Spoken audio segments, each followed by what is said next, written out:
CEO Ronald from Creating the Difference. I want to talk to you a little bit about bowling ball cracking, why it happens, and kind of what you can do about it. We're going to start by looking at a bowling ball that's actually cracked. Look at this bowling ball right here.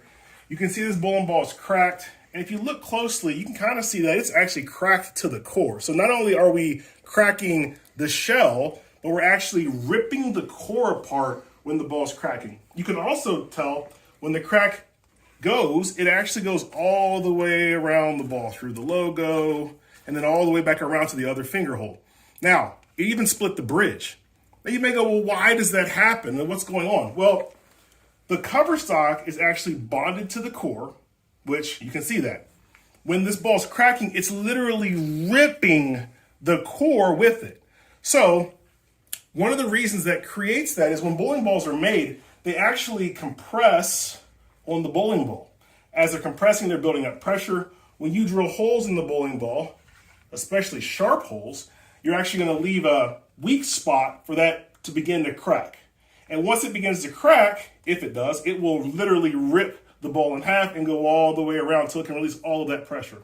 So think of it like this bowling ball, when the cover is made, it actually compresses on the core really, really tight. As it compresses really, really tight, you drill holes in it. That gives it a little bit of a break as you're bowling with it, or as it's sitting on something that can help it to crack. We'll talk about that in a second. It begins to rip. Once it begins to rip, it's going to go all the way around to release all that pressure.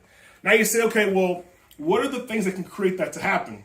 One of the things that can help that happening is setting the bowling ball or leaving it on wood. And you say, why is that?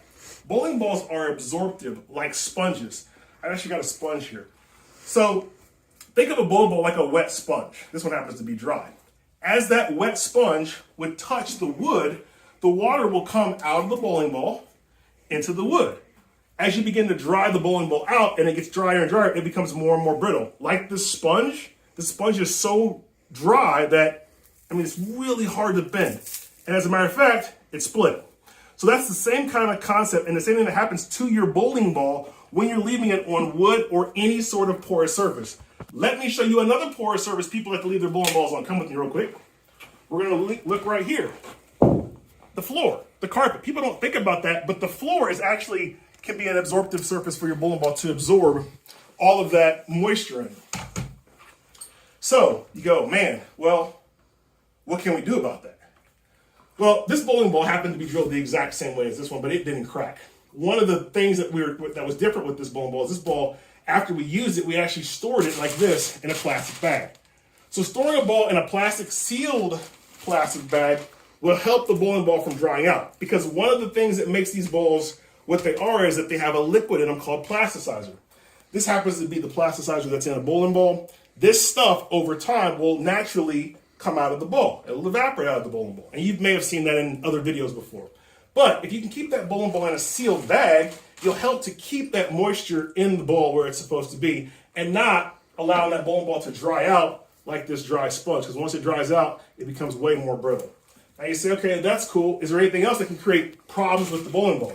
Well, actually, if you look above me at the light, that's also another source, believe it or not. So what happens is the light actually works kind of against the cover stock of the ball. And then when it works with the cover stock, what it does is it will actually help that ball to cure a little bit faster and cure some more. So as it begins to cure, you're going to begin to make it more and more dry. As it becomes more and more dry, it's more prone to crack. So if you want to do like the ultimate way to help protect your bowling ball from cracking, one of the additional benefits of just putting it in a sealed bag is just covering it up. Now I understand that may not be cool because I don't know what the bowling ball is. But if you're going to put your bowling balls in long-term storage, this is probably the best way to do it to help slow them down from losing that moisture that's in the ball, that plasticizer that's in the ball, and ultimately help to reduce the chance for that bowling ball to crack. Now I'm going to show you one other thing that happens. I told you bowling balls are very, very absorptive, right? So look at this. So to kind of prove that point, we took this particular bowling ball and we soaked it in a material that allows you to see that that bowling ball has something else in it where obviously over here it didn't. So it's a very clear line where we soaked it. You can see that. And the point of that is just to show you that bowling balls are very absorptive and they will absorb anything for the most part they come in contact with.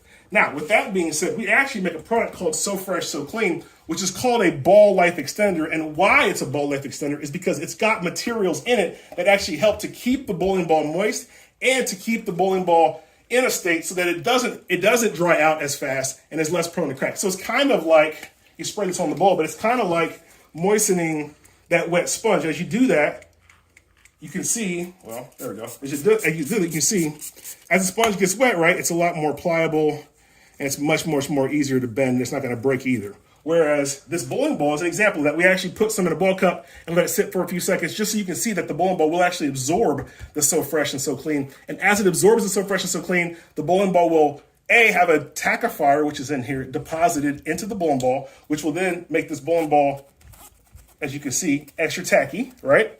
And then also, you can see it's actually absorbed in because we actually used a white bowling ball here. But this is one of those properties that you want to have in your bowling ball to keep it moist so that it doesn't dry out as fast. So now you have a little bit more information. If you want to keep your bowling ball from cracking, you want to help prevent it from cracking, you want to take it out of situations that actually help to accelerate the ability to crack, right? We're no longer going to set our bowling balls on wood. We're not doing that anymore, right? We're also going to start to set our bowling balls in plastic bags, and we're going to seal them. We keep that moisture, that plasticizer that's in the all reactive balls in the bowl. Then, last resort, if we're going to do long-term storage, we're going to go ahead and cover those bowling balls up so that no sunlight or any other light, artificial light, gets on those bowling balls to help accelerate the curing process.